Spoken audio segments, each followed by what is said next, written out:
할렐루야.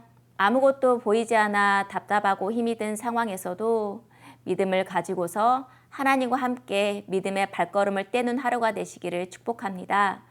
우리에게 주신 하나님의 말씀은 사사기 6장 33절부터 40절까지의 말씀입니다. 제가 말씀을 읽도록 하겠습니다. 그때 미디안과 아말렉과 동방 사람들이 다 함께 모여 요단강을 건너와서 이스라엘 골짜기에 진을 친지라. 여호와의 영이 기드온에게 임하시니 기드온이 나팔을 불매 아비에셀이 그의 뒤를 따라 부름을 받으니라. 기드온이 또 사자들을 온 므낫세에 두루 보내매 그들도 모여서 그를 따르고 또 사자들을 아셀과 스불론과 납달리에 보내매 그 무리도 올라와 그를 영접하더라.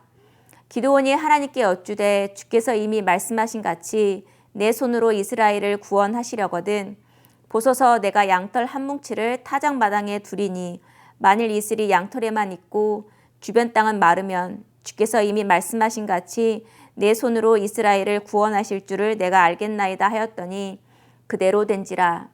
이튿날 기드온이 일찍이 일어나서 양털을 가져다가 그 양털에서 이슬을 짜니 물이 그릇에 가득하더라.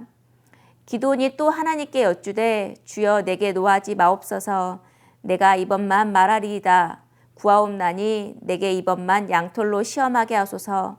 원하건대 양털만 마르고 그 주변 땅에는 다 이슬이 있게 하옵소서 하였더니 그 밤에 하나님이 그대로 행하시니 곧 양털만 마르고 그 주변 땅에는 다 이슬이 있었더라. 아멘. 이 눈에 아무 증거 아니 배워도 라는 찬송이 있습니다. 이 곡의 작사가인 윌리엄 커식 목사님은 많은 사람에게 존경받는 목사님이셨다고 합니다. 그런데 사랑하는 아내를 잃고 그 슬픔으로 인해 건강 또한 나빠져 목소리까지 잃게 되는 상황이 되었다고 합니다. 이에 커식 목사님은 이 상황을 견딜 만한 믿음을 달라고 하나님 앞에 간절히 기도했다고 합니다. 이 기도를 들으신 하나님께서는 목사님께 새로운 은사를 주셨다고 합니다. 바로 자신의 믿음을 담은 찬송시를 만들어서 설교 때 전하게 하신 것입니다. 이 찬송 가사도 힘든 상황 가운데서도 다시 새롭게 시작하게 하신 하나님께 감사하며 쓴 찬송시라고 전해집니다. 성경에서도 보이지 않는 상황 가운데 하나님의 말씀을 순종하는 믿음의 사람들이 계속 나오게 되는데요. 그런데 오늘 우리가 살펴볼 기드온의 신앙은 보이지 않는 상황을 믿음으로 가기보다 눈에 보이는 확실한 증거를 바라는 모습이 보여지고 있습니다. 33절을 보게 되면 미디안과 아말렉과 동방 사람들이 함께 모여 요단강을 건너와서 이스라엘 골짜기에 진을 쳤다고 나와 있습니다. 아마도 전쟁이 금방이라도 일어날 것 같습니다. 하나님께서는 미디안에게 고난을 당하는 이스라엘 자손에게 기드온으로 사사를 세우셨습니다. 어제 본문에서 기드온은 바알 제단을 허무는 일을 했고 오늘 본문에서는 전쟁을 위한 준비를 하게 됩니다. 나팔을 불고 사자들을 므낫세와 아셀과 스불론과 납달리에 보내어서 그들이 전쟁에 함께 동참하도록 합니다. 이제 이스라엘도 기드온도 전쟁 준비를 다 한 것 같은데 36절을 보게 되면 기드온의 주저하는 듯한 모습을 볼 수가 있습니다. 주께서 이미 말씀하신 같이 내 손으로 이스라엘을 구원하시려거든. 하나님 준비는 다 됐으니 이제 시작해 주시라는 이 확신이 아니라 해 주시려거든 하고 조건부로 시작하는 것을 볼 수가 있습니다. 그 뒤에 37절을 보면 양털 한 뭉치를 타작마당에 둘 것인데 이슬이 양털에만 있고 주변 땅이 마르면 주께서 이미 말씀하신 것 같이 내 손으로 이스라엘을 구원하실 줄을 내가 알겠나이다 라고 이제 자신의 속마음을 드러내게 됩니다. 바로 눈에 보이는 증거를 전쟁에 나가기 전에 나에게 보여달라는 것입니다. 학자들은 이 하나님의 뜻을 확인하려는 그 신중한 기드온의 태도라고 해석하는 경우도 있습니다. 그러나 앞에서 본문을 보면 타작마당에서 밀을 타작하는 모습이나 밤에 신상들을 제거하는 모습으로 볼 때는 소심하고 때로는 의심 많았던 기드온이 지금의 상황도 불안하고 주저하기에 하나님 앞에 증거를 구하는 그 모습으로 해석하는 경우가 맞다고 봅니다.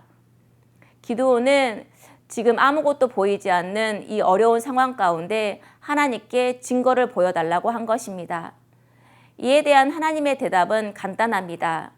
38절을 보면 그대로 되니라 라고 말씀하십니다. 또한 한 번 더 기드온은 이번으로 끝나는 것이 아니라 반대 상황을 구하게 됩니다. 양털만 마르고 주변 땅은 다 이슬이 맺게 해달라는 것입니다. 다시 한번 하나님께 증거를 보여달라고 하는 겁니다. 한 번 더 구한 이 상황에서 하나님은 화를 내실 법도 한데 40절을 보면 그 밤에 그대로 행하셨다라고 이렇게 나와 있습니다. 두 번이나 주저하고 의심하는 듯한 기드온에게 하나님은 노하시지 않고 기드온의 요구대로 그대로 행하셨습니다. 이런 기드온의 모습을 통해 하나님은 믿음이 온전하지 않은 사람을 사용하시기도 한다는 것을 다시 한번 깨닫게 됩니다. 때로는 우리의 모습도 기드온과 같지 않은지 돌아봅니다. 하나님께서는 이제 막 신앙생활을 시작하는 사람에게는 체험할 수 있는 믿음을 허락하실 때가 있습니다. 증거를 보여주실 때가 있다는 것입니다. 아직 어린아이와 같은 단계라 눈에 보이는 그대로 믿기 때문입니다. 마치 믿음이 부족한 기드온이 그 요구했던 시험에 하나님이 묵묵히 응해 주시는 것처럼 말입니다. 앞으로 있을 모든 삶이 전적으로 하나님이 하시는 일임을 알게 하시기 위함입니다. 그런데 신앙의 연수가 더해가도 우리의 믿음이 제자리거나 때로는 어린아이 같은 모습을 보일 때도 있습니다. 여전히 이것만 해결해 주시면 하나님이 살아계심을 믿겠다고 떼를 쓸 때도 있습니다. 때로는 말씀을 믿고 순종하려고 하기보다 주저할 때도 있습니다. 물론 우리는 육신을 가지고 있는 존재라 보이는 것을 추구하고 믿으려는 본성이 있습니다. 그럴 때 저와 여러분은 오늘 기도한 말씀을 기억하면서 눈에 보이는 증거를 구하기보다 하나님을 믿고 바라는 기다림이 필요합니다. 하나님께서 가장 좋은 것으로 우리를 도와주실 것이라는 기다림이 있어야 한다는 것입니다. 그리고 그 믿음이 있다면 우리는 순종하며 나아가는 것도 필요합니다. 성도 여러분, 하나님은 의심 많고 주저하는 모습을 가진 그 기드온의 성격 그대로 하나님의 일을 행하셨습니다. 눈에 보이는 증거만을 바라고 조건의 믿음을 가진 연약한 우리를 하나님은 기드온처럼 여전히 우리도 바라보십니다. 그러나 하나님께서는 우리의 상황과 간구보다 우리를 더 잘하십니다.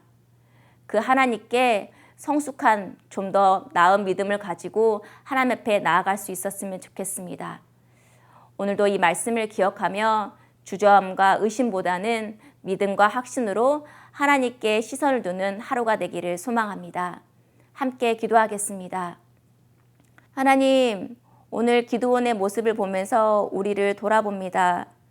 의심 많고 확실한 증거를 구하는 기드온을 보면서 때로는 우리의 믿음도 그런 증거를 바라는 모습이 아닌가 하고 돌아보게 됩니다. 하나님, 이제는 의심과 또 증거만을 바라는 그 어린아이와 같은 신앙에서 이제는 앞이 보이지 않는 상황에서도 하나님을 바라며 증거보다는 기다림을 가질 수 있는 성숙한 믿음 또한 우리에게 허락하여 주시옵소서. 우리와 함께 하시는 예수님의 이름으로 기도합니다. 아멘. 오늘 추천 찬양은 이 눈에 아무 증거 아니 배워도입니다. 오늘도 의심을 버리고 믿음 위에 서서 걸어가시는 하루가 되기를 소망합니다.